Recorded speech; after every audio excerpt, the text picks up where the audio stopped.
Dans un monde de plus en plus complexe, les timides n'ont plus leur place.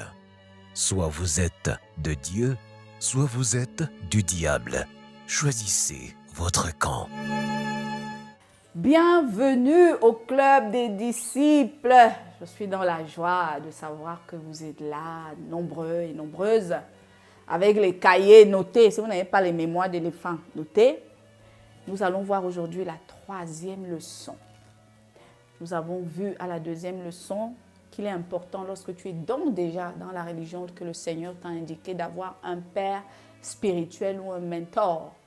Et maintenant, dans cette logique de père spirituel ou de mentor, il est important lorsque vous l'avez retrouvé et que vous êtes dans une église X de savoir, Madame Ghislaine, bonjour. Bonjour. Quel est l'appel que vous avez dans l'église? C'est ça. C'est cela, la leçon 3. Est-ce que vous connaissez votre appel? Vous avez été appelé pourquoi? Je ne sais pas. Honnêtement, je suis encore en train de chercher. Il y a des choses que je veux faire, que j'aime bien faire, mais je ne sais pas si c'est ce pourquoi Dieu m'a appelé. Maintenant, cette leçon va beaucoup m'intéresser parce que Voilà. ça me permet ça va de vous permettre savoir. d'avoir des réponses. Numéro 1, c'est Dieu qui appelle. Je vois des gens qui s'appellent eux-mêmes prophètes. Ok, mais ça c'est pour tout. Pardon? Pour tous les dons. Dieu t'appelle journaliste. Ah oui, Dieu peut t'appeler aussi journaliste. Hein. Ou bien ça c'est pour Bien les soins. sûr! Ah. C'est pour ça que j'ai dit, Donc, quel pour est ton tous les appel? talents.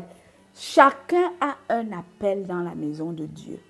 Appel signifie quoi? Chacun a une tâche dans la maison de Dieu. Tâche signifie quoi? Chacun a une responsabilité dans la maison de Dieu, une compétence à exprimer, que ce soit dans les mosquées, dans la religion musulmane.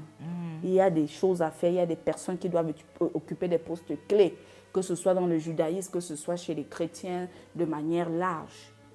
L'appel donc n'est pas forcément l'appel de l'Église. Parce que ce que on constate aujourd'hui, l'un des dons que tout le monde se croit, c'est le don de prophétie. Dieu m'a appelé à être prophète. Pourtant, il y a l'appel de l'intercession. Vous pouvez être que dans la maison de Dieu, quand on vous donne des sujets de prière, ça bouscule le royaume des ténèbres. Mais comme c'est un ministère d'ombre, vous-même qui les exercez, vous les exercez en fiascant. Maintenant, écrivez en commentaire. Ouais, en fiascant. Hein. Parce que ce n'est pas... Vous venez voir quelqu'un, mais si tu as un sujet de prière, donne-moi... quand je prie, pour qu'on croie même que c'est toi-même qui as intercédé. C'est un ministère où toute la gloire, c'est Dieu. C'est un peu opaque. Vous comprenez ce que je veux dire? Parce que dans l'appel, le danger quand Dieu vous appelle, c'est que c'est vous que vous faites voir vous. Quand Dieu vous appelle, c'est pour qu'au travers de vous, Dieu soit vu. Mais on fait l'inverse. C'est pour ça que je dis toujours, je décris le phénomène des pancartes, des hommes de Dieu là. En veste. Pourquoi ils ne s'habillent pas avec leur tenue pastorale? Parce que, vous comprenez, il y a quand même... Je vais profiter pour dénoncer certaines choses. On est dans le cadre de la religion. Porter la toge. Vous êtes pasteur. Non? Les églises réveillées, là, est-ce qu'ils portent les toges? Bien sûr, ils peuvent porter. Ce n'est pas qu'interdit. Hein. Ah bon? Hein? Bien sûr. C'est eux qui ont voulu. C'est eux qui ont voulu. C'est un mouvement, c'est une tendance qu'ils ont lancée. Dès que tu es pasteur, tu portes la toge pastorale. On est fatigué de voir les costumes. Parce que là, ce n'est plus Dieu qu'on vend. C'est le leader de l'église qu'on vend. J'ai un problème. J'ai un problème avec les pancartes où il y a les mamans pastoula. Couple. Dieu appelle rarement le couple. Dans tous les disciples là, tu as vu un couple là? Non. Depuis que tu vois les 12 disciples, il y avait Pierre et Pierrette. Ou bien Jean et Jeanne. Ou Jean et Jeanne. Il y avait. Non. C'est rare. Ça existe. Mais c'est rare. Parce qu'on n'a pas le même don. On n'a même pas le même appel. Dans un couple, un homme ne peut pas avoir le même appel que sa femme. C'est faux. Donc, quand vous êtes d'une religion, demandez au Saint-Esprit, demandez à Dieu, priez pour qu'on vous révèle quelle est votre mission dans l'église. Il y a des gens qui sont de bons gestionnaires. Tu n'auras pas les dons de l'église, mais toi, on doit te confier les fonds de l'église. Tu sais les fructifier, tu sais les placer, tu sais les investir pour que le ministère tourne. C'est un appel. Un appel. Il y a d'autres qui doivent écrire. Ça. Il y a d'autres qui sont là pour écrire. Ils voient le père spirituel. Je vais écrire. J'ai le talent d'écriture. Mais ça va l'énerver parce qu'il dit, j'ai écrit, ce n'est même pas moi mes idées, Aka. J'ai quel honneur. C'est comme si on m'utilise. Pourtant, c'est ton appel. Dieu a besoin de ta plume. Tu prives l'église. Tu es une gagneuse d'âme ou un gagneur d'âme. Tu prives l'église des âmes. C'est ça. Parce que tu veux te mettre en avant. Ton appel dans la maison de Dieu peut être que tu es un adorateur. Non, ça encore les gens même. Non, moi je pars. Adorateur, je pars à l'église. Quand je dis adorateur, moi je ne dis pas. Aujourd'hui, quand je vais à l'église, je compte les chantes que j'ai entendus. J'ai eu la chair de poule. Pas la voix. Hein.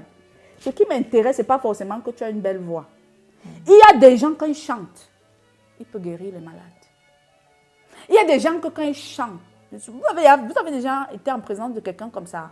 La plupart du temps, maintenant, quand moi je vais à l'église, j'ai rarement vu un chanteur qui connaît son appel. D'accord. Et qui sait comment utiliser. Que comme Dieu m'a mis là. Oh! Chanter là. Ce que ça peut faire. Ils ne veulent pas chanter à l'église aussi. Peut-être ils sont même là. Ils disent que... Il y a d'abord beaucoup de talents que Dieu avait prévu d'être chanteur.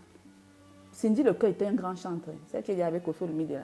Ils vont tout te dire qu'il était à la chorale et à Kelly. La plupart. La plupart de tous les chanteurs que Dieu avait prévus là sont dans le showbiz. Heureusement que le showbiz le leur rend bien. Beaucoup sont en prison. Vous comprenez? Très peu de gens. Je parle juste pour dire que lorsque Dieu vous appelle, même si c'est pour laver le sol, c'est un appel. Tu peux être appelé dans la maison de Dieu comme nettoyeuse de surface. Ne néglige pas. Fais briller la maison du Père. Est-ce que même chez les présidents, il n'y a pas les ménagères? Il y a non. Quel est le plus faible métier qu'on ne retrouve même pas même dans les hautes sphères? Si c'est que tu as le don de cuisine, tu sens que quand moi, il prépare, dis souvent aux prêtres, aux pasteurs, aux imams, je prépare la nourriture en semaine, j'envoie. Dieu t'a donné le don. Nourris les serviteurs de Dieu. Je cite ça pour madame.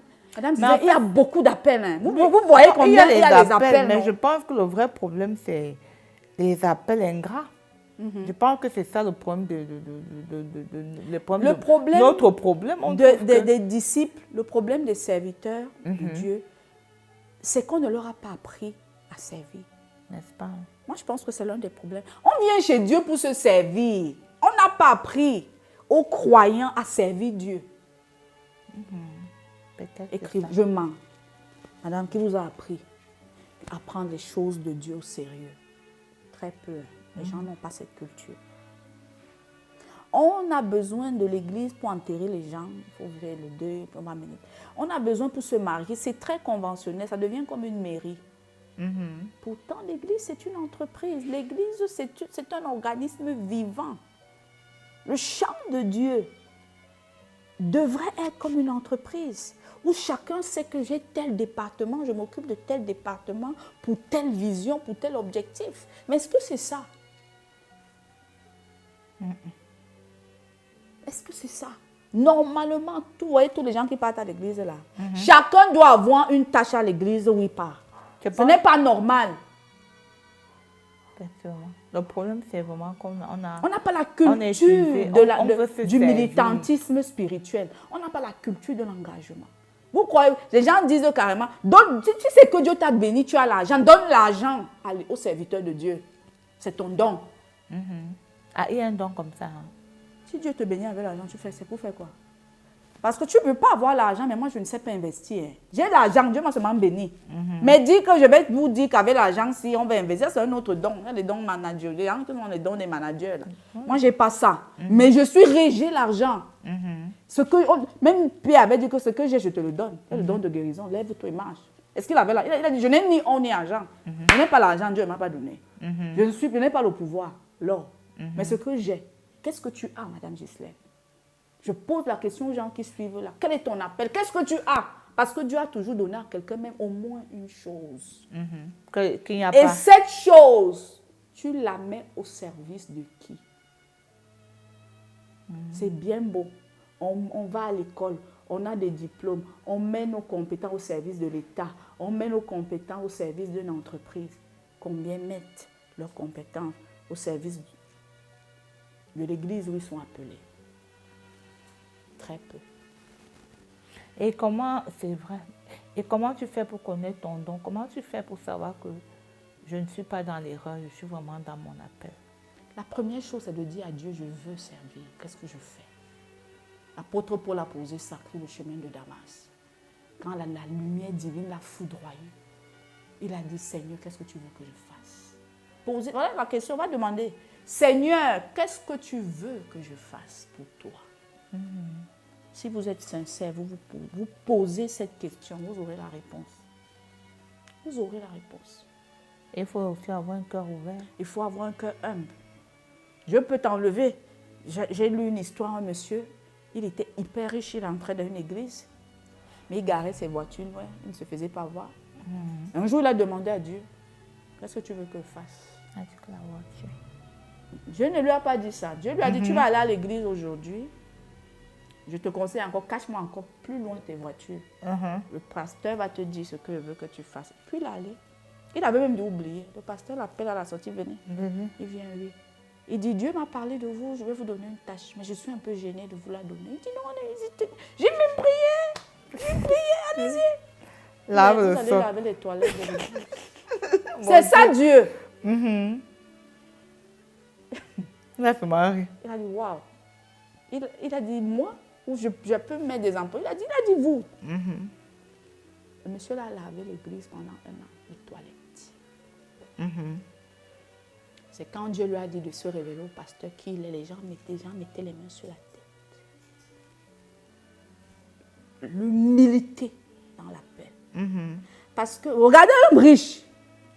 Il était sûr que quand il disait à Dieu, tu allais lui dire que donne l'argent, offre la voiture, parce que c'est qu'il dit que j'ai l'argent, non. Oh Dieu, voyez que, sachez d'abord que votre appel va travailler un caractère en vous. L'humilité. Dieu voyait que je veux briser ton orgueil. Tu as un problème d'orgueil. Et pour briser ton orgueil, je te veux aux toilettes. C'est pour dire que l'appel, un vrai appel se conteste. Un vrai appel se refuse. Jonas a refusé l'appel. Le genre d'appel que tu cours, oh Seigneur, il veut te servir, tu cours, c'est l'intérêt. Les vrais appelés vont te dire qu'ils ne voulaient pas faire ça. Un vrai appelé va te dire, moi je n'allais pas faire ce que je fais là. On se dit, mais tu m'amènes où? Je suis quoi? Un vrai appelé va te dire, j'ai fui l'appel. Mais je vois les gens ici, oh Seigneur, appelle-moi, appelle-moi, je veux servir, je veux. Si Dieu te dit vraiment ce qu'il veut que tu fasses, tu vas faire. Tu as mal. C'est ça. Parce que ça ne correspond pas à ce que tu veux, forcément. L'appel doit faire mal. Oui, l'appel coûte. L'appel coûte. Donc, si vous ne souffrez pas, si vous ne réfléchissez pas, vous voyez quand vous êtes devenu foiré. Quand quelqu'un est foiré, paye pas au marché, il réfléchit beaucoup par rapport à quand tu as l'argent. Quand tu n'as pas pour acheter, tu tac. C'est comme ça. Si vous êtes dans une église, la fin du mois comme ça, votre cœur ne saigne pas un peu. Parce que ça va vous fragiliser vous-même un peu dans votre vie. Parce que c'est une décision qui va un peu vous déséquilibrer. Vous n'avez pas encore compris votre appel. L'appel, c'est une croix qu'on porte. C'est dans ça. Simon de Cyrène a aidé Jésus à porter sa croix. C'est ça, porter la croix. Ça coûte. Ça coûte. Dans l'appel, ça coûte. Ça coûte soit ta présence, soit ton ego, soit tes relations, soit ta famille. Il y a des gens que dès qu'on le voit dire qui parlent trop, la famille l'isole. Ça coûte. Écrivez en commentaire, mes soeurs, mes frères, qui lorsque vous avez répondu à votre appel, on a réagi comment dans la famille. Il y a des gens qui paient leur travail du moment où ils acceptent l'appel. On te voit dire trop engagé à l'église, ça veut dire quoi? Ils perdent, hein? Ça coûte. Écrivez en commentaire. C'est quel appel que tu es dans l'église et tu n'as aucune secousse? C'est quel appel? C'est que tu n'es pas, quand tu n'as pas appelé. Donc, va demander à Dieu que je suis vraiment au poste là. Voilà. Ou alors je ne fais pas ce qu'il faut. Soit tu es là et tu ne fais pas ce qu'il faut. Tu mets le doigt comme ça, tu enlèves. Parce que quand tu embrasses l'appel, tu vas sentir. On t'a appelé. Tu vas sentir que le Père m'a appelé. Donc, en général, ça coûte. Voilà le meilleur C'est moyen de l'un des... savoir. Ça coûte. Parce que, puisque tu vas mettre le cœur, ça veut dire que tu vas écouter Dieu dans chaque contour de ton appel. Ça va te briser. Et ton appel aussi doit avoir, au-delà du fait que ça coûte, ça doit aussi, et tu dois avoir les compétences requises. Tout à fait. Généralement. Dieu t'appelle selon tes compétences. Mais j'ai quand même pris un cas d'exemple où Dieu dit, ce n'est pas tes compétences que je veux ton âme. Le caractère là ne me plaît pas. Dieu fait ce qu'il veut. Hein. Dieu peut t'envoyer pour briser quelque chose dans ton caractère. Il n'utilise pas encore tes compétences. Il dit, c'est pas besoin. Comme celui qui était riche, là, il pouvait dire, il croyait que Dieu allait dire que dans les voitures. Dieu a dit non, va laver l'église. Chez d'autres, s'ils voient que tu es chiche, c'est alors quand tu es chiche. Chez d'autres, qui dit donne la voiture. Et là où tu fais comme le jeune homme, j'arrive. Mais le pasteur conduit la Prado. Que c'est quoi, mon... Et moi, je suis où? Que c'est quoi? On ne va pas dire à ma famille, mon mari ne va pas dire qu'il m'a pris la tête. Là où Dieu t'a appelé, est-ce que ça te fait mal? Est-ce que ça te dérange? Est-ce que ça te déséquilibre? Est-ce que ça te met en opposition avec les gens ou avec toi-même? C'est ça l'appel. Il n'y a aucun appel où tu ricanes à 18 ans. Tu vas sentir. Parce que quand Dieu t'appelle, ça demande une consécration. Il va te mettre à part. Et quand il va te mettre à part, tu auras des exigences. Un bon chanteur qui connaît déjà son appel ne peut pas aller chanter le dimanche sans jeûner. Tu vois, je vois les choristes là, vous venez. Il est d'abord au bar. Moi, je vois plusieurs, souvent quand je vais à l'église, là, ils sont d'abord au bar. Les gens du protocole. Après, ils viennent. Tu vas impacter en quoi? Celui qui a compris l'appel, Dieu va d'abord lui dire, monsieur, avant de chanter, tu me jeûnes. Préparation. Quand il vient chanter, il ne chante pas comme vous. Pourquoi? Parce que l'onction du Saint-Esprit le porte. Mais si tu viens simplement, il y a beaucoup de plaisantins, beaucoup de figurants dans les églises. Tu n'es pas à ta place. Et ce n'est pas parce que tu as une belle voix que Dieu t'a appelé chante. Dieu n'a pas besoin de la voix. Je dis qu'il y a des gens. Ce n'est pas la voix qui fait le chantre. Quand il va élever la voix, tu sens l'amour d'abord qu'il a de Dieu. Quand il chante, son seul chant dit, Dieu a fait du bien à cette personne. Tu sens son âme. Dans il chante, il y a son âme. Il te raconte une histoire de la bonté de Dieu, de la fidélité de Dieu, de la puissance de Dieu. Tu sens. Et ça te laisse un bon chant, tu as la chair de bout, tu pleures. Il y a des gens qui te mettent dans une atmosphère de pleurs. Je dis que même pleurer ici, c'est quoi? La personne là connaît son appel. Exactement. Il y a des gens, quand tu as compris que ton appel, c'est que tu nettoies l'église. Quand tu nettoies l'église, tu as déjà béni l'eau. On ne lave pas pour laver. Tu es dans la maison de Dieu, c'est un esprit. Il m'a dit, ok, je suis nettoyeur de surface. Avant, tu prends d'abord tes pax, tu pries dessus chez toi. Tes seaux sont sanctifiés. Quand tu arrives, quand tu pries, quand quelqu'un s'assoit, s'il a l'esprit sensible, il vibre. C'est pourquoi je vibre. La personne qui a lavé le sol ne l'a pas lavé comme vous. C'est pour ça que Jésus pouvait dire, qui m'a touché? La foule ne touche pas. Elle n'a pas touché Jésus comme vous. Elle a une vibration. Une vibration. Elle dit, qui m'a touché? Elle ne touche pas comme vous qui touchez comme ça. Elle s'est préparée avant de venir. Durant tout le sermon que Jésus faisait, elle était en prière. Donc elle est venue faire comme ça. Ce n'est pas comme les autres. Et c'est ça les appels. Cette image représente tout ce que je viens de vous dire, Madame Gislaine. L'histoire de la femme qui était atteinte de perte de sang. Qui avait dépensé tout son argent. Et on lui a dit qu'il y a un Jésus. Elle a dit, je vais aller. Et quand elle est allée l'observer, quand elle a touché, Jésus a dit qu'il m'a touché. Dans l'appel, votre appel doit toucher le cœur de Dieu. Si ça ne touche pas le cœur de Dieu, c'est que vous servez Dieu pour votre famille et pour vous-même. Et pour vos intérêts. Parce que beaucoup se servent pour leur intérêt. Est-ce que ce que tu fais touche le cœur de Dieu? Est-ce que ce que tu fais touche le cœur des hommes de Dieu? Parce que tu ne le verras pas. Est-ce que ce que tu fais, quand les hommes de Dieu sont dans le secret, les larmes coulent, que la personne, tu ne sais pas ce qu'elle vient de faire. Elle vient de me sortir d'un besoin, il n'y a que Dieu qui sait. Si l'homme de Dieu, ce qui est lié sur terre, est lié au ciel. Si un homme de Dieu se réjouit, bénit ce que vous avez fait pour lui, le ciel ça souffre. Si aussi un homme de Dieu saigne par rapport à ce que vous n'avez pas fait, ou par rapport à ce que vous avez mal fait, ou par rapport à ce que vous l'avez attristé, ça monte. Donc, Madame Ghislaine, c'était ça. On dit à dimanche, 14h, pour une autre émission du Club des d'ici.